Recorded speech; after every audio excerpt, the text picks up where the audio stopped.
you so much. Okay, so listen, so now I just want to say thank you to everybody, new and old subscribers. I want to thank the Divine. I want to thank everybody who's got a chance to tune in. I appreciate you all. Yeah, thank you.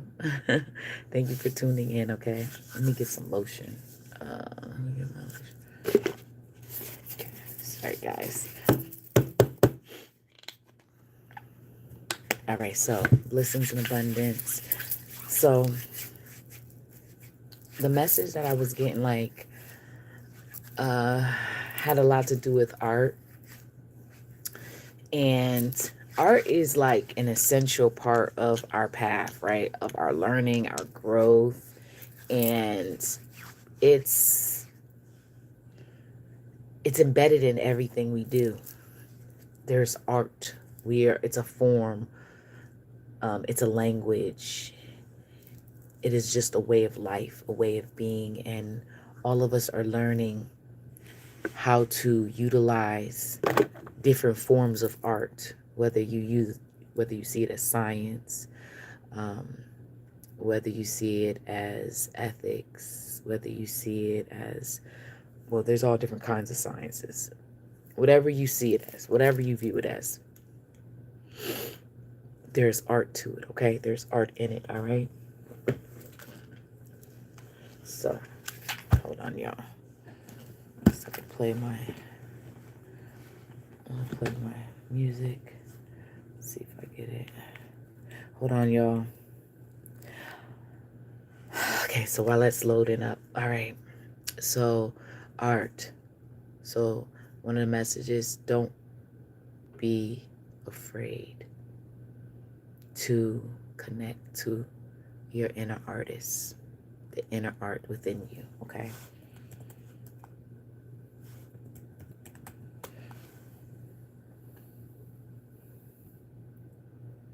Okay, so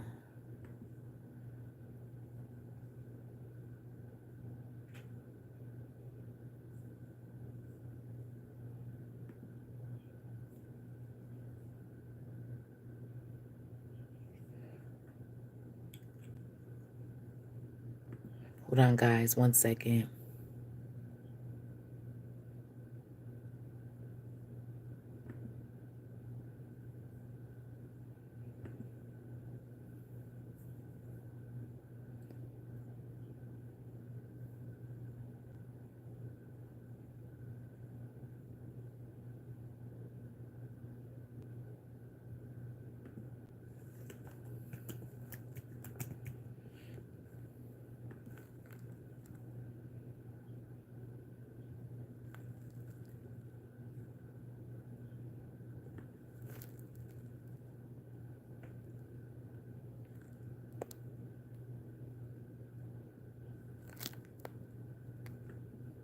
Okay, so, all right, gonna have my,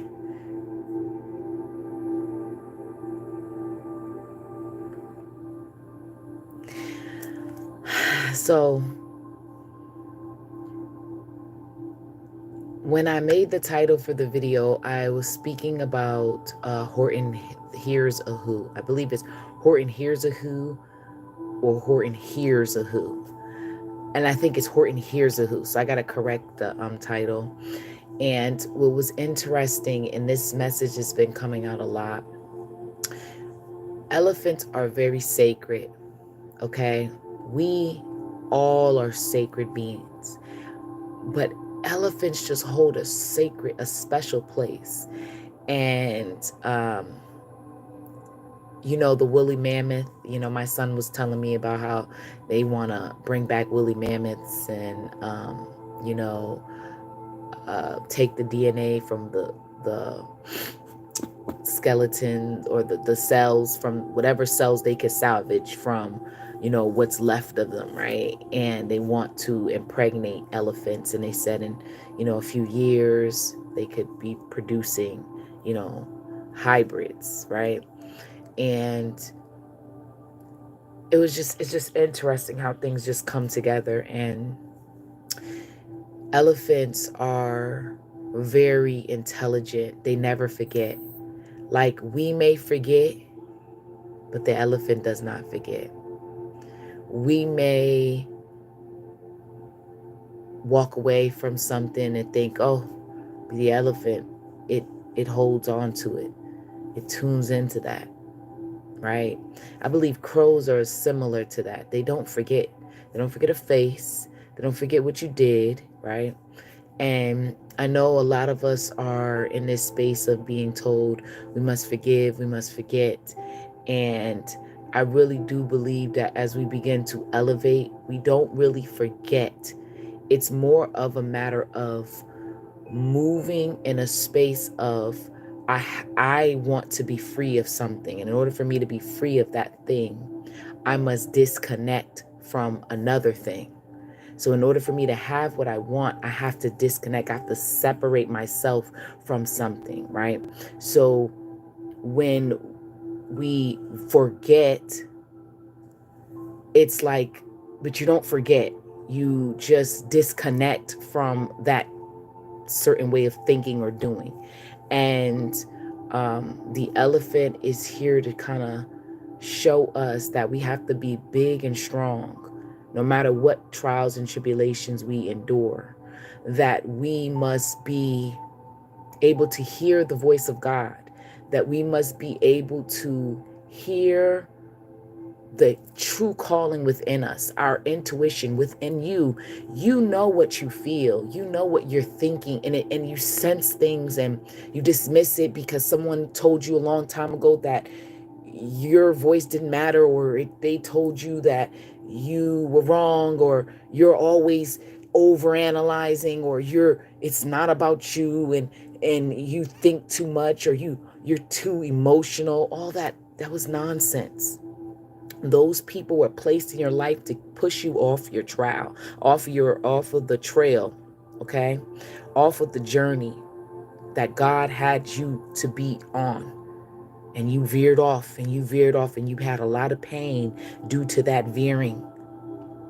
And so we are in this space now where we are remembering that God's voice, we can hear it. With Horton Hears a Who, and it's a book, and then they made it into a movie, and Jim Carrey's the voice of, I believe, Horton and the Who. I'm not sure, but I think it was the Who. I don't know, but Jim Carrey's, he was very talented, so he played in a lot of movies. But what's significant about this is Horton hears a who. He hears something so small that it was as if it was a speck on a speck of dust on a flower or whatever. And don't quote me on that part, because I think it was a speck, and then he put them on a flower, or it was a speck on a flower, something like that. I don't quote me on it. I gotta double check that part. But with Horton here, with him being able to hear them, and he communicated with them, so it just reminds me of our relationship with the divine, right? Our relationship with God, right? We are the speck. We are the little speck on the flower. We're like the little dust, right? But God is Horton, and he hears us, and when we call and we talk, whether you call God source, whether you call God Allah, whether you call God your higher self, whether you call God the I am, whether you call Yeshua, Yahweh, whatever you call the divinity that is beyond this realm. And I don't mean just the God of this realm, but I mean the God beyond this realm that created all things and allowed those things to create things, and those things create things, and so on the cycle continued. We are that speck. And what just popped in my head was like sands through the hourglass, so are the days of our life, right?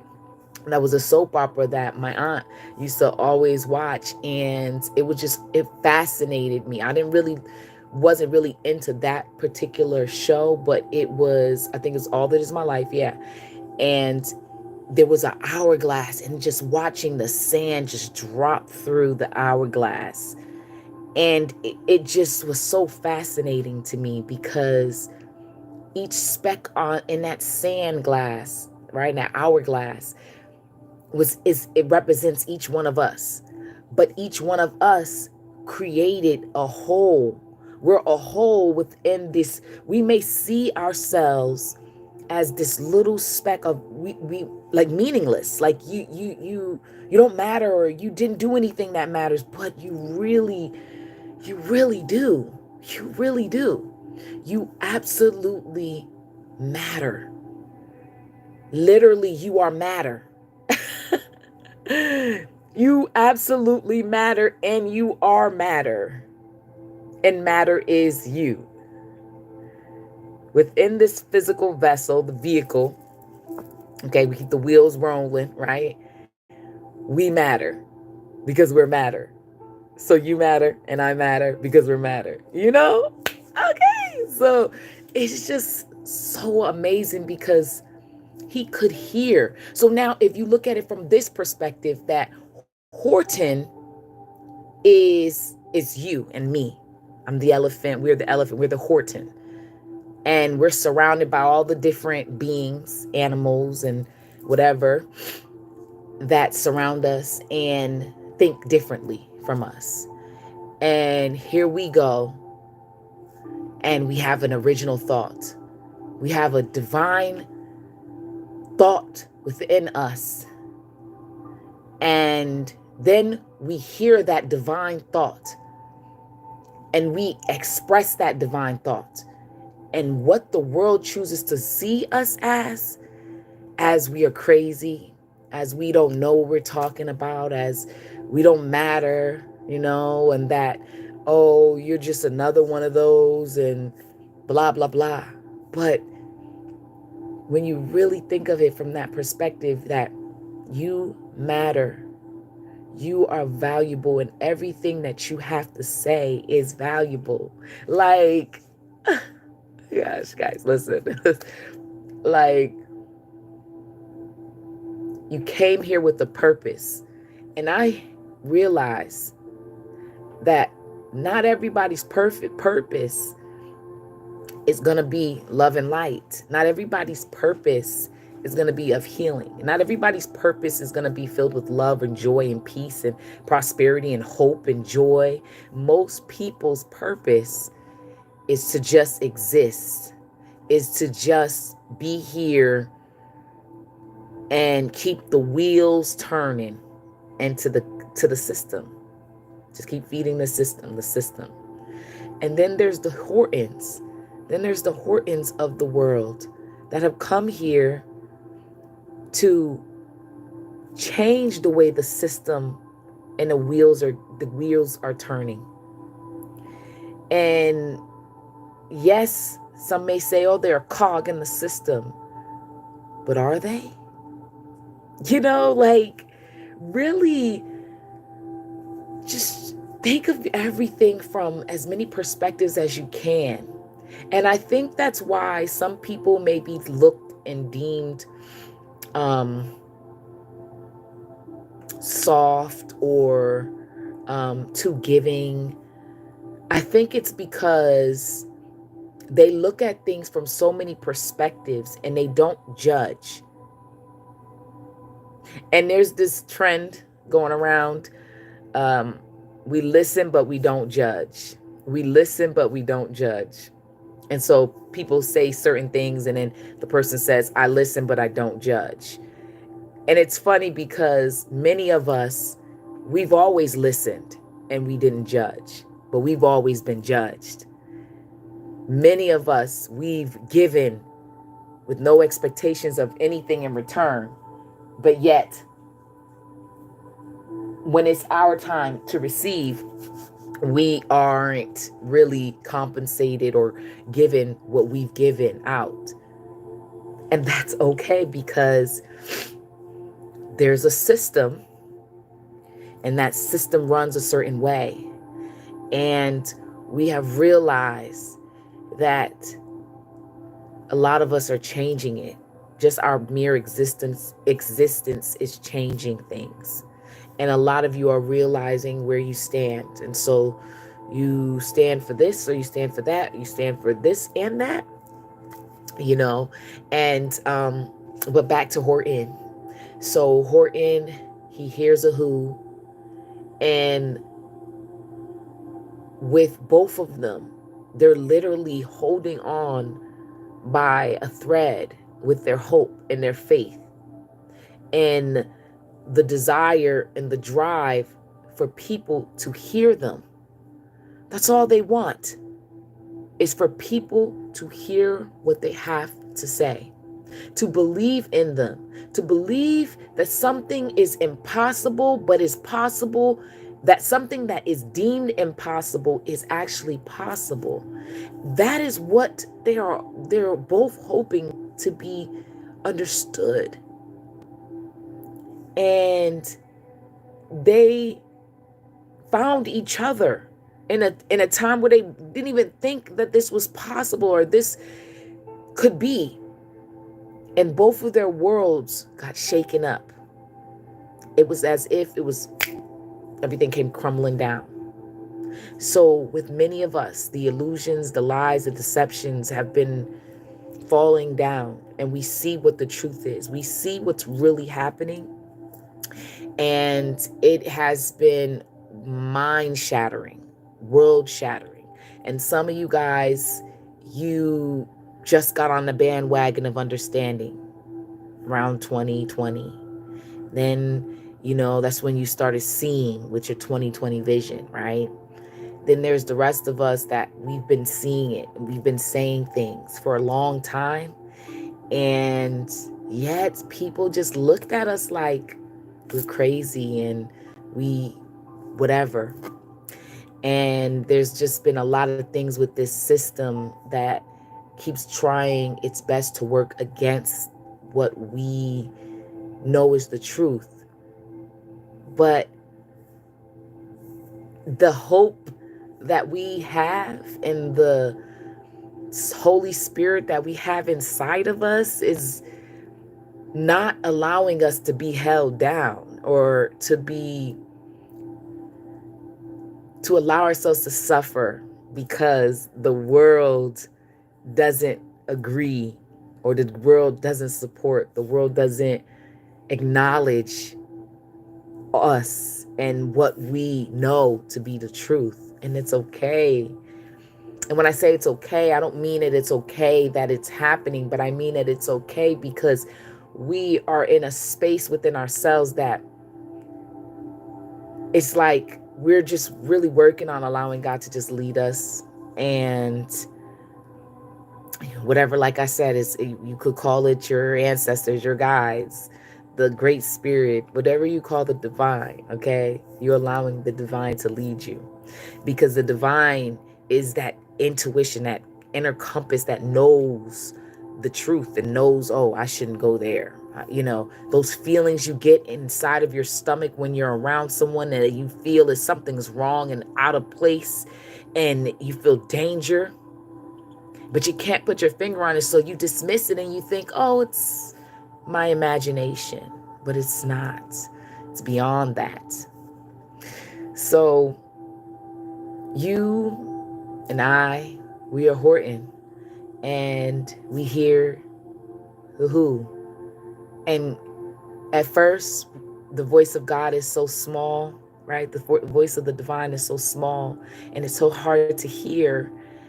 And then it got louder and louder, and then it starts to ring out. And look, you heard that ding, that's confirmation. The voice starts to ring out where we can really hear. And we hear it through the trees. We hear it through the grass. We hear it through the birds when they sing and when they speak. We hear it through the animals that roam. We hear it through everything. We hear it through you and I.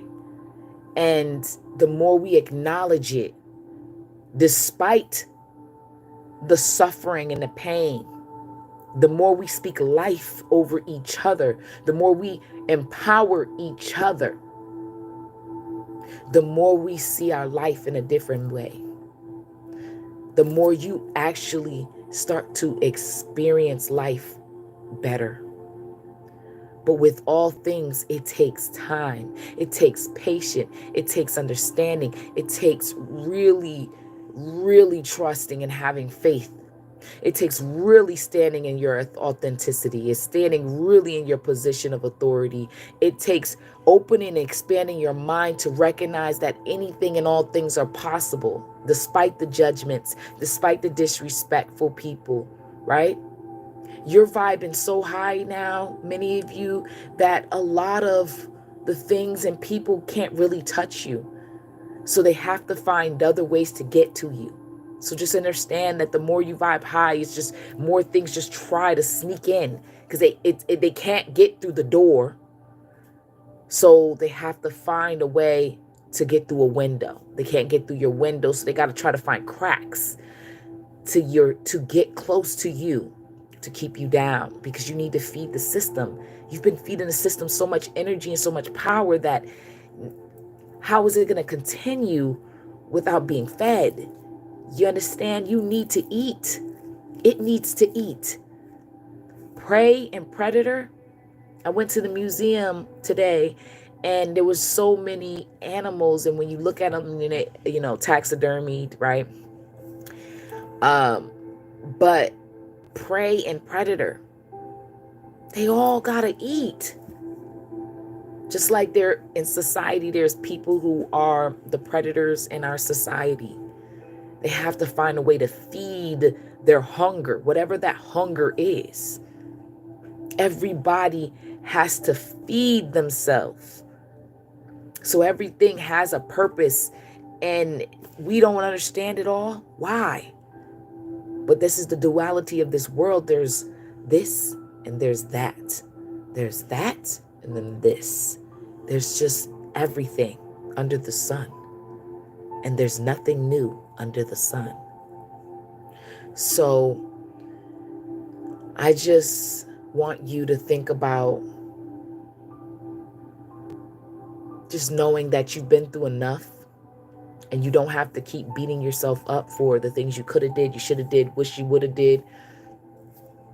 It's all out of your hands now. The only thing you need to think about now is, what can I do now?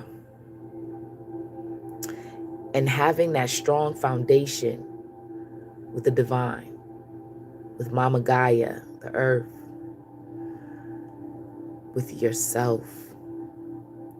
And that will help you to honor the relationships and the people that come into your life. But you must honor you, the feminine, the masculine within you, which is honoring God.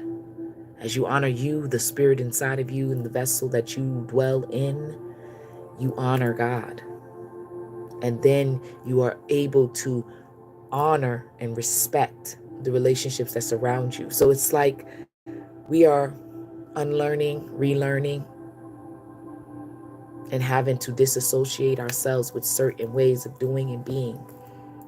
And if you need help, you call upon your spiritual team. You call upon the divinity that surrounds you and that's within you to help you. Some of you've been so disconnected from the divinity, you don't even know which way to go. And that's why there are people around that can help you get back. I can help you. There's so many people. But you have to just, in all things, acknowledge him. Acknowledge her. Whatever you see the divinity inside of you as. So, Horton hears a who. You are Horton, and you heard a who. And that who was you. All right? So I love you guys. Thank you so much for everybody tuning in. And you have a blissful evening. Thanks. Peace.